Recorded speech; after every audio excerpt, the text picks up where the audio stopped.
Ladies and gentlemen, let's gaming.com video. Let's discuss third-party exclusives, shall we? It sounds a really good idea since there's so much discussion of it of late.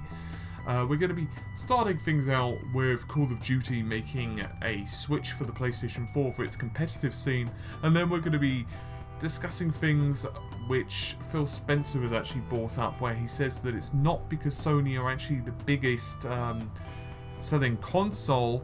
They're actually spending just a lot of money to secure these exclusives. But let's first of all start out with Call of Duty. So I'm pretty sure if I'd have said to you back in like 2012 or so, Call of Duty, you would immediately associate it with the Xbox, particularly online experience.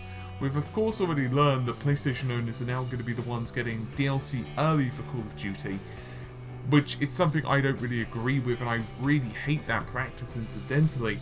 I don't particularly think it benefits anyone. I don't really think it benefits PlayStation gamers because, let's face it, they're going to get the content anyway, and it doesn't benefit Xbox back gamers because effectively you're just going to wait. And obviously I felt the same way when Xbox was getting it earlier as well. I just don't like it at all. But anyway, now PlayStation is going to be the home for Call of Duty, and they're actually solidifying this. Treyarch's David Vonderhaar, hopefully I'm pronouncing the fellow's name correctly, he's confirmed during a Black Ops 3 live stream, which obviously is focused primarily on esports, that the pro scene are now going to be switching to the PlayStation 4. But according to Phil Spencer, Sony aren't really gobbling up, those are his words, exclusives. They are buying them. He says, and I quote, "You know, I read the same things you do, and I know some people will think it's somehow less expensive to sign third-party exclusives if you have the bigger market share. I can tell you it has nothing to do with market share.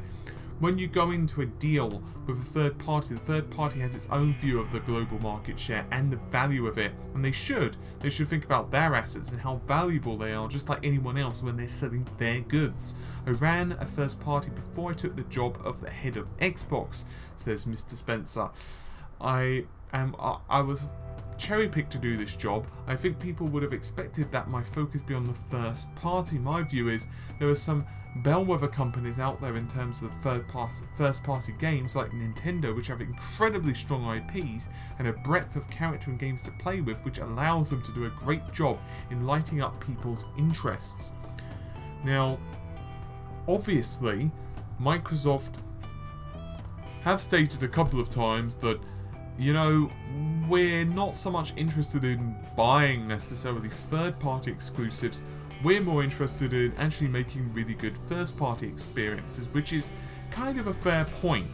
You know, it's like, if you've got a really good first-party lineup, then it does help to differentiate your consoles. And of course, the thing is, once you've actually got those teams in place, you've developed a good IP and all of that jazz, it's kind of like the gift that keeps giving, because people know that, you know, let's say the Xbox 2 comes out, whatever the hell it's going to end up being called now with this screwed up naming convention Microsoft's got going on, that, you know, the next range of games are going to be out exclusively for that system, possibly with the slight possibility of it eventually coming to, let's say, the PC, but you do know that you've associated those games entirely with, you know, the Xbox, which is a really good idea, because let's face it, third-party exclusives, you know, if another company comes along, let's say Nintendo, with a large wad of cash, it's not inconceivable that, well, they're just going to leave and go to the big pile of money, because that's kind of the whole problem with this third-party stuff.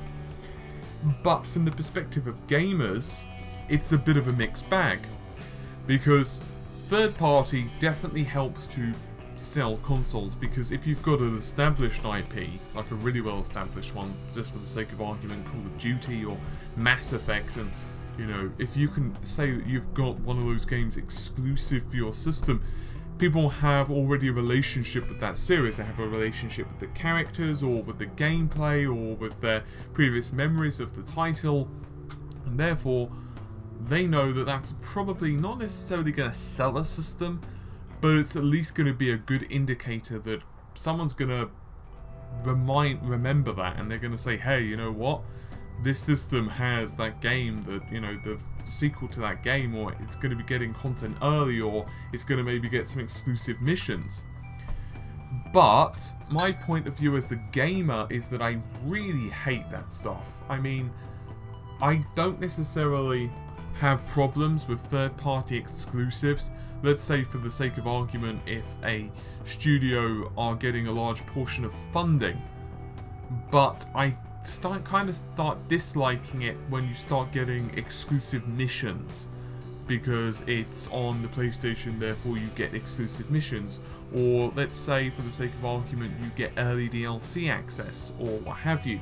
Now, one can argue the money is being, you know, exchanged here, so that, for example, the PlayStation gets exclusive missions on Batman or exclusive missions on Assassin's Creed, but it does still suck, particularly if it's actually kind of good content. I'm not particularly fussed on, let's say, a set of skins, but when it comes down to something that's actually single player content, that's when it starts to piss me off just a little bit. But it's also a bit difficult to point fingers because this whole exclusivity thing has been going on for some time.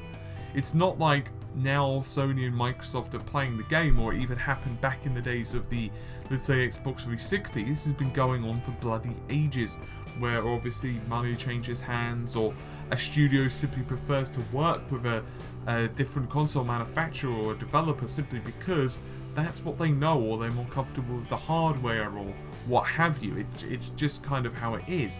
And at the end of the day, to encourage you to buy their system, there has to be something else other than just first-party exclusives. It's kind of just a bit of a tricky and murky situation, to be honest with you, and I don't necessarily feel that we as gamers get the best deal.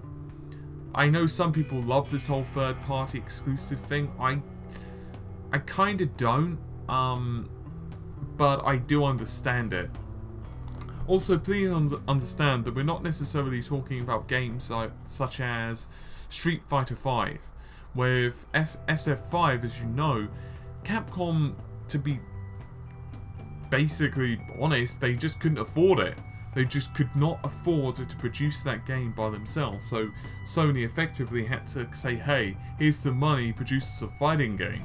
Which is kind of fair enough, because it's like the game would not have physically existed without Sony giving them the money. So it's not like, I suppose from that point of view, Microsoft were even losing out on a game, because the game just would not have even existed for anyone.